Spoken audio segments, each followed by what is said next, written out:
mas entretanto saberá quem é esse homem a quem os avisos de morte não lograram alcançar, que poderes tem, se é que esse o caso, ou se como um idiota inocente continua a viver sem que lhe passe pela cabeça que já deveria estar morto. Aqui encerrados nesta fria sala sem janelas e com uma porta estreita que não se sabe para que se servirá, não tínhamos dado por quão rápido passa o tempo. São 3 horas dadas da madrugada. A morte já deve estar em casa do violoncellista. Assim é.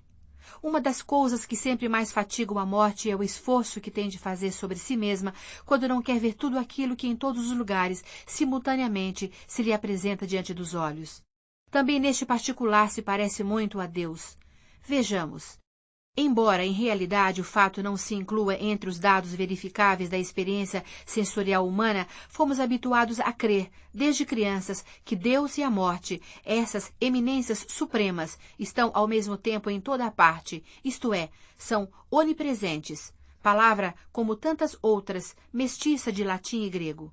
Em verdade, porém, é bem possível que ao pensá-lo, e talvez mais ainda quando o expressamos, considerando a ligeireza com que as palavras nos costumam sair da boca para fora, não tenhamos uma clara consciência do que isso poderá significar.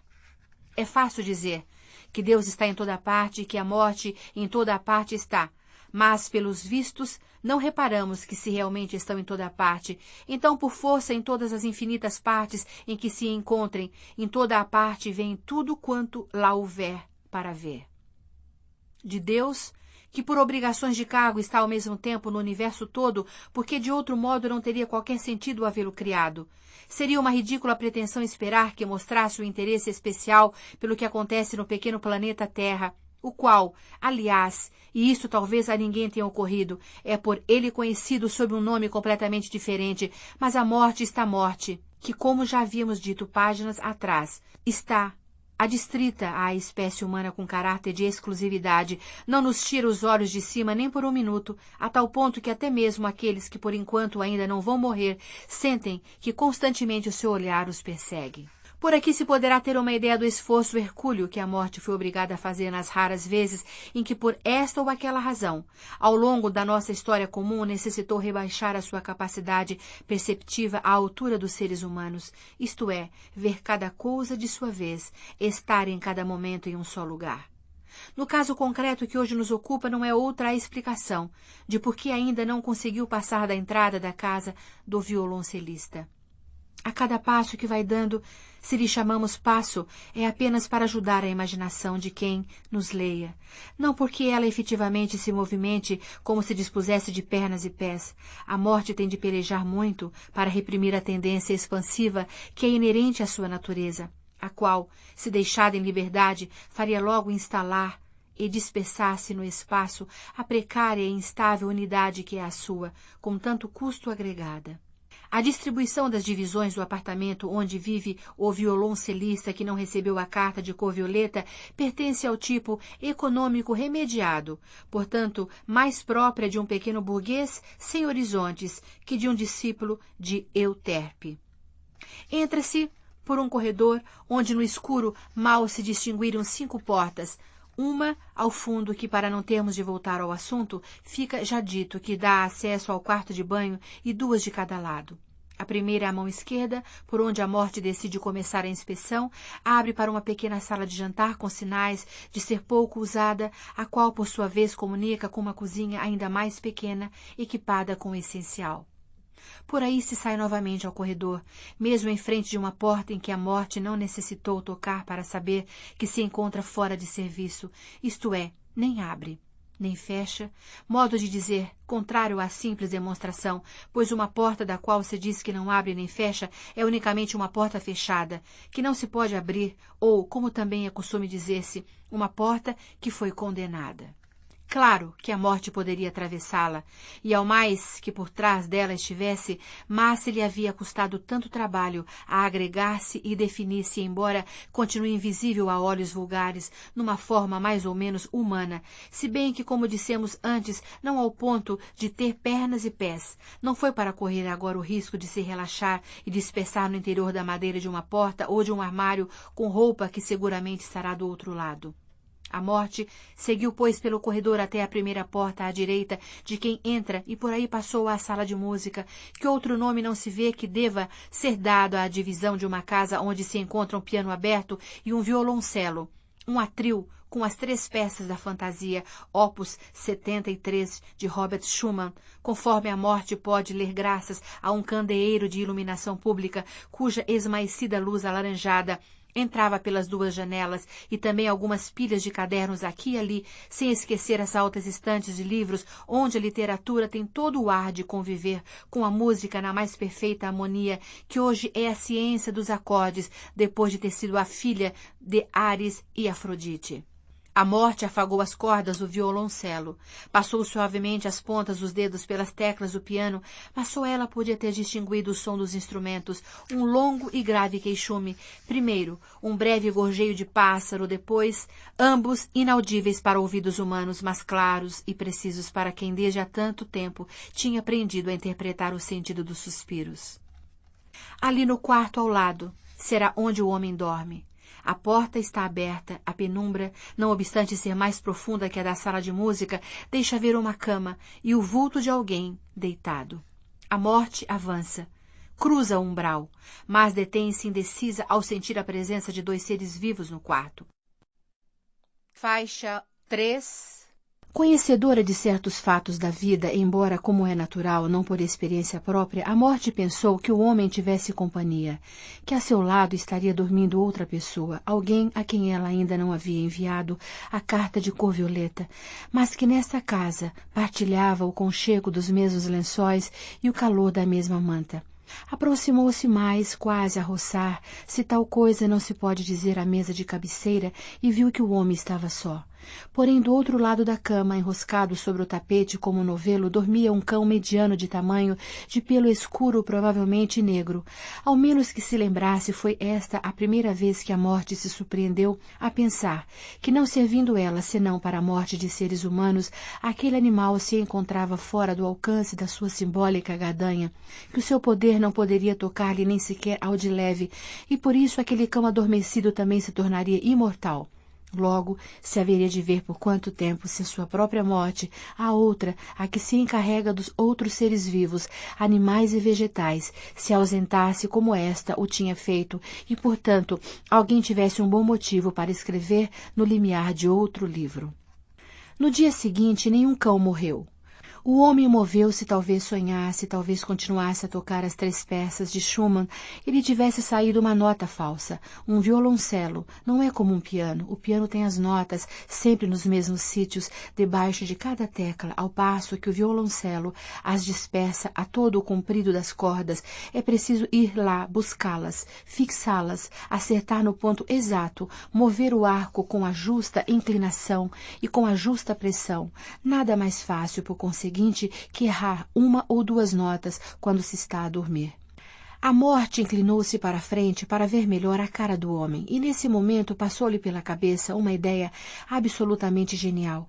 Pensou que os verbetes do seu arquivo deveriam ter colada a fotografia das pessoas a quem dizem respeito, não uma fotografia qualquer, mas uma cientificamente tão avançada que, da mesma maneira que os dados da existência dessas pessoas vão sendo contínua e automaticamente atualizados nos respectivos verbetes, também a imagem delas iria mudando com a passagem do tempo, desde a criança enrugada e vermelha nos braços da mãe até este dia de hoje, quando nos perguntamos se somos realmente aqueles que fomos, ou se algum gênio da lâmpada não nos irá substituindo por outra pessoa a cada hora que passa.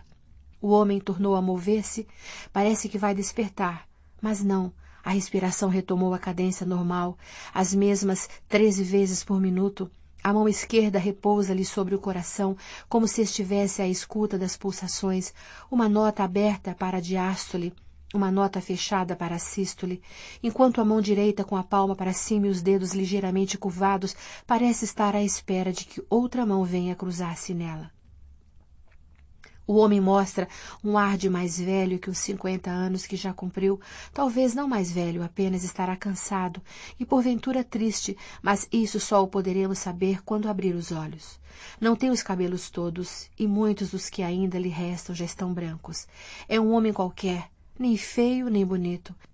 Assim como o estamos a ver agora deitado de costas, com o seu casaco do pijama às riscas que a dobra do lençol não cobre por completo, ninguém diria que é o primeiro violoncelista de uma orquestra sinfônica da cidade, que a sua vida discorre por entre as linhas mágicas do pentagrama, quem sabe se à procura também do coração profundo da música, pausa, som, sístole, diástole.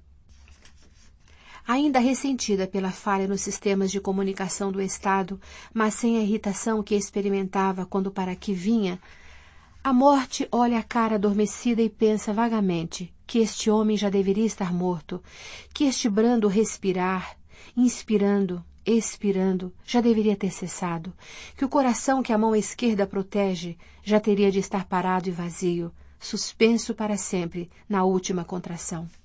Veio para ver este homem e agora já o viu. Não há nele nada de especial que possa explicar as 3 evoluções da carta de cor de violeta. O melhor que terá a fazer depois disto é regressar à fria sala subterrânea de onde veio e descobrir a maneira de acabar de vez com o maldito acaso que tornou este serrador de violoncelos em sobrevivente de si mesmo. Foi para esporear a sua própria morte já declinante contrariedade que a morte usou estas 2 agressivas parelhas de palavras, maldito acaso, serrador de violoncelos, mas os resultados não estiveram à altura do propósito. O homem que dorme não tem nenhuma culpa do que sucedeu com a carta de cor violeta, nem por remotas sombras poderia imaginar que está a viver uma vida que já não deveria ser sua, que se as coisas fossem como deveria ser, já estaria enterrado há pelo menos 8 dias, e que o cão negro andaria agora a correr a cidade como louco à procura do dono, ou estaria sentado, sem comer nem beber, à entrada do prédio, esperando a volta dele. Por um instante, a morte soltou-se a si mesma, expandindo-se até às paredes, encheu o quarto todo e alongou-se como um fluido até a sala contígua. Aí, uma parte de si deteve-se a olhar o caderno que estava aberto sobre uma cadeira. Era a suíte número 6, opus 1012 em Ré maior, de John Sebastian Bach, composta em Cothen, e não precisou de ter aprendido música para saber que ela havia sido escrita como a 9ª sinfonia de Beethoven, na tonalidade da alegria, da unidade entre os homens, da amizade e do amor. Então aconteceu algo nunca visto, algo não imaginável. A morte deixou-se cair de joelhos. Era toda ela, agora um corpo refeito. Por isso é que tinha joelhos e pernas, e pés, e braços, e mãos, e uma cara que entre as mãos se escondia, e uns ombros que tremiam não se sabe por quê. Chorar não será. Não se pode pedir tanto a quem sempre deixa um rasto de lágrimas por onde passa, mas nenhuma delas que seja sua. Assim como estava, nem visível, nem invisível, nem esqueleto, nem mulher, levantou-se do chão como um sopro e entrou no quarto. O homem não se tinha mexido. A morte pensou, já não tenho nada que fazer aqui, vou-me embora. Nem valia a pena ter vindo só para ver um homem e um cão a dormirem. Talvez estejam a sonhar, um com o outro, o homem com o cão com o homem, o cão a sonhar que já é manhã, e que está a pousar a cabeça ao lado da cabeça do homem. O homem a sonhar que já é manhã, e que o seu braço esquerdo cinge o corpo quente e macio do cão e o aperta contra o peito. Ao lado do guarda-roupa, encostado à porta que daria acesso ao corredor, está um sofá pequeno onde a morte se foi sentar. Não o havia decidido, mas foi se sentar ali naquele canto, talvez por ter se lembrado do frio que a esta hora fazia na sala subterrânea dos arquivos. Tem os olhos à altura da cabeça do homem, distingue-lhe o perfil nitidamente desenhado sobre o fundo de vaga luminosidade laranja que entra pela janela e repete consigo mesma que não há nenhum motivo razoável para que continue ali, mas imediatamente argumenta que sim, que há um motivo e forte, porque esta é a única casa da cidade, do país, do mundo inteiro, em que existe uma pessoa que está a infringir a mais severa das leis da natureza, essa que tanto impõe a vida como a morte, que não te perguntou se querias viver, que não te perguntará se queres morrer. Este homem está morto, pensou.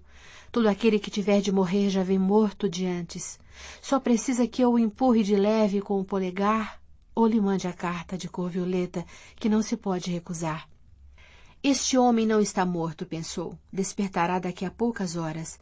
Levantar-se-á como todos os outros dias. Abrirá a porta do quintal para que o cão se vá livrar do que lhe sobra no corpo, tomará a refeição da manhã, entrará no quarto de banho donde sairá aliviado, lavado e barbeado, talvez vá à rua levando o cão para comprarem juntos o jornal no quiosque da esquina, talvez se sente diante do atril e toque uma vez mais as 3 peças de Schumann, talvez depois pense na morte, como é obrigatório fazerem-no todos os seres humanos, porém ele não sabe que neste momento é como se fosse imortal, porque esta morte que o olha não sabe como há de matar. O homem mudou de postura. Virou as costas ao guarda-roupa que condenava a porta e deixou escorregar o braço direito para o lado do cão. 1 minuto depois estava acordado. Tinha sede. Acendeu o candeeiro da mesa de cabeceira, levantou-se, enfiou nos pés os chinelos, que como sempre estavam debaixo da cabeça do cão, e foi à cozinha. A morte seguiu-o. O homem deitou água para um copo e bebeu. O cão apareceu nesta altura, matou a sede no bebedouro ao lado da porta que dá para o quintal e depois levantou a cabeça para o dono. — Queres sair? — Claro, disse o violoncelista. Abriu a porta e esperou que o animal voltasse. No copo tinha ficado um pouco de água. A morte olhou-a, fez o esforço para imaginar o que seria ter sede, mas não o conseguiu. Também não o teria conseguido quando teve de matar pessoas à sede no deserto, mas então nem sequer o havia tentado. O animal já regressava, abanando o rabo. — Vamos dormir, disse o homem. Voltaram ao quarto, o cão deu 2 voltas sobre si mesmo e deitou-se enroscado. O homem tapou-se até o pescoço, tossiu 2 vezes e daí a pouco entrou no sono. Sentada no seu canto, a morte olhava. Muito mais tarde, o cão levantou-se do tapete e subiu para o sofá. Pela primeira vez na sua vida, a morte soube o que era ter um cão no regaço. Faixa 4. Momentos de fraqueza na vida qualquer um os poderá ter, e se hoje passamos sem eles, tenhamo-los por certos amanhã.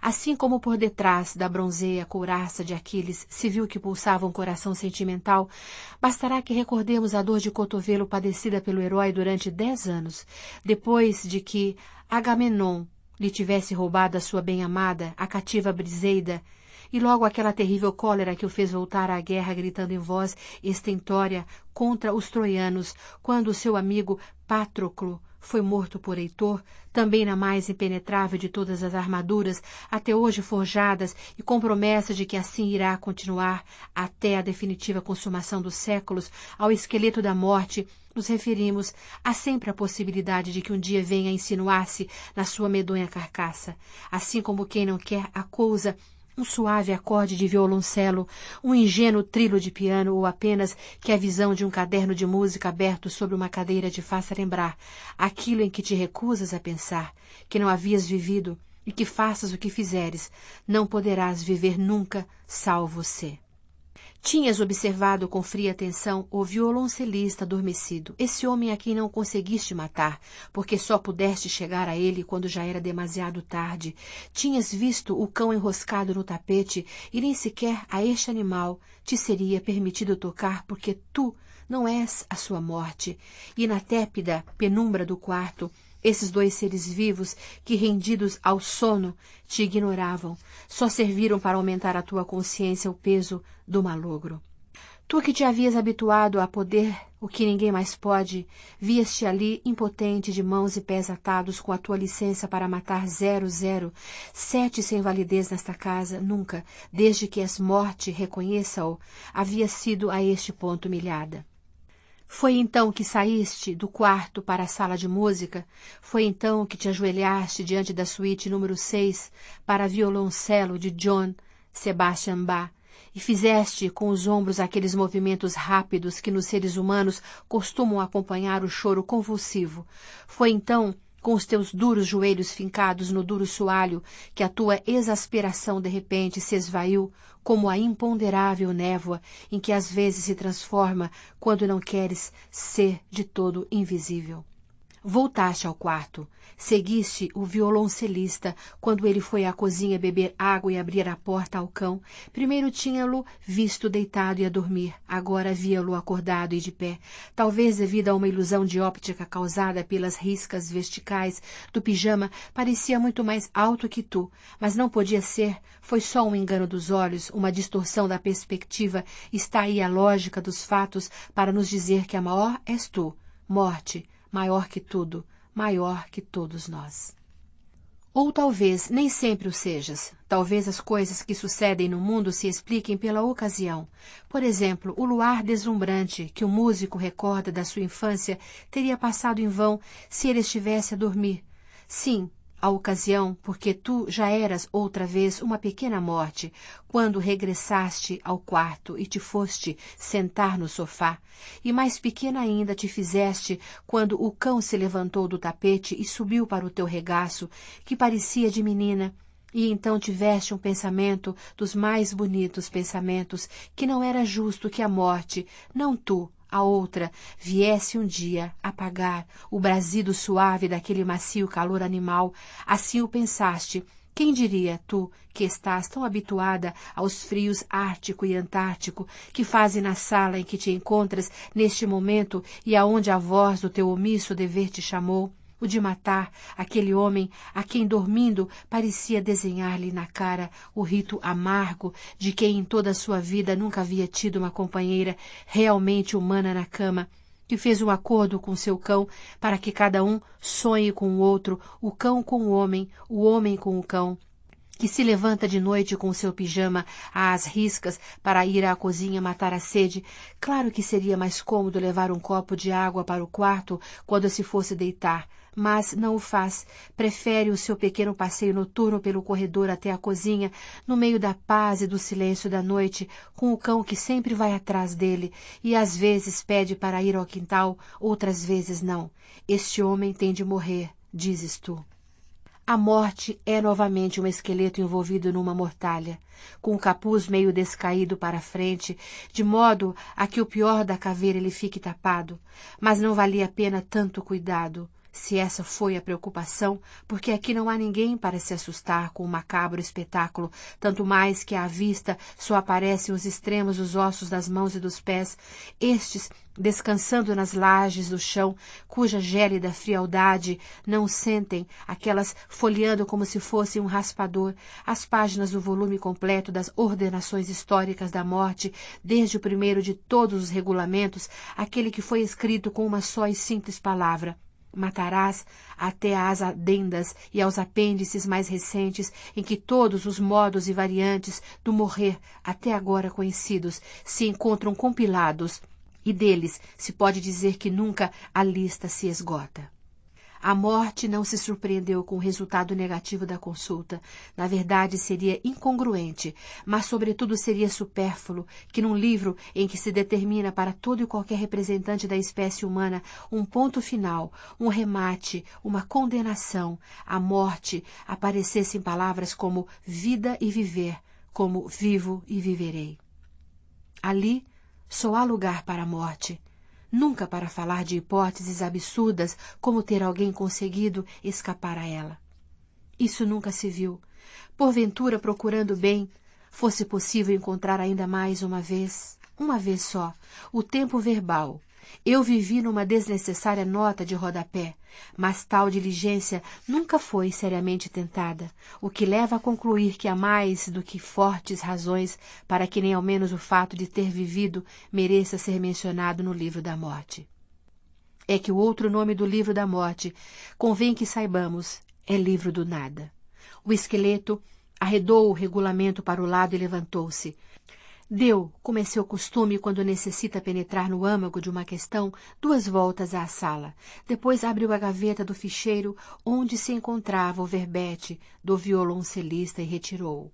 Este gesto acaba de fazer-nos recordar que é o momento, ou não, mas o será, por aquilo da ocasião a que nos referimos, de deixar aclarado um aspecto importante relacionado com o funcionamento dos arquivos que tem vindo a ser objeto da nossa atenção e do qual, por censurável descuido do narrador, até agora não se havia falado.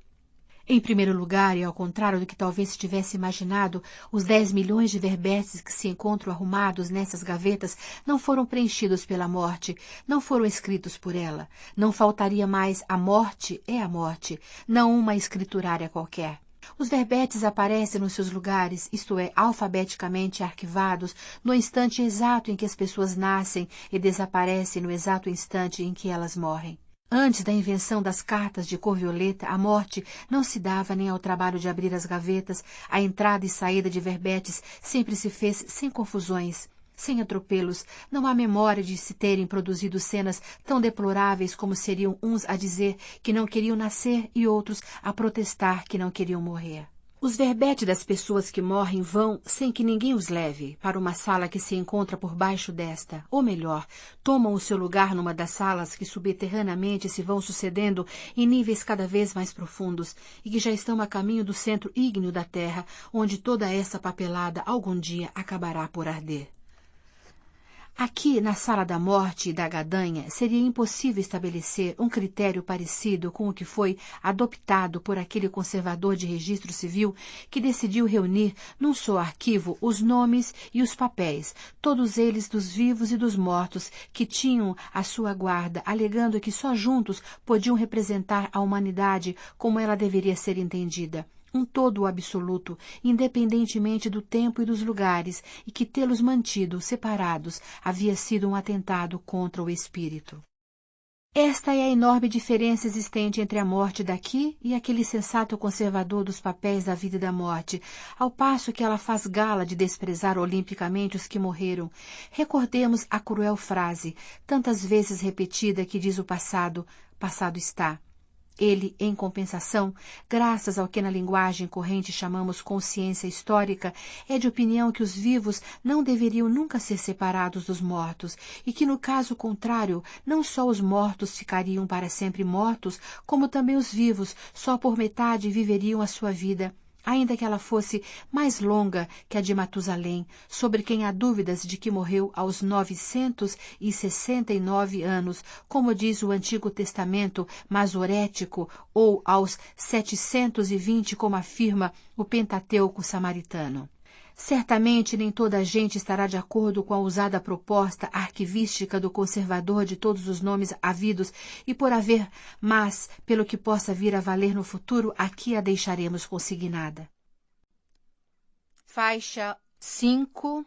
A morte examina o verbete e não encontra nele nada que não tivesse visto antes, isto é, a biografia de um músico que já deveria estar morto há mais de uma semana e que apesar disso continua tranquilamente a viver no seu modesto domicílio de artista com aquele seu cão preto que sobe para o regaço das senhoras, o piano e o violoncelo, as suas séries noturnas e o seu pijama às riscas.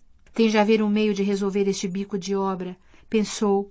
A morte, o preferível, claro está, seria que o assunto pudesse arrumar-se sem se notar demasiado, mas se as altas instâncias servem para algo, se não estão lá apenas para receber honras e louvores, então tem agora uma boa ocasião para demonstrarem que não são indiferentes a quem cá embaixo na planície leva a cabo o trabalho duro, que alterem o regulamento, que decretem medidas excepcionais, que autorizem, se for necessário chegar a tanto, uma ação de legalidade duvidosa, qualquer coisa, menos permitir que semelhante escândalo continue.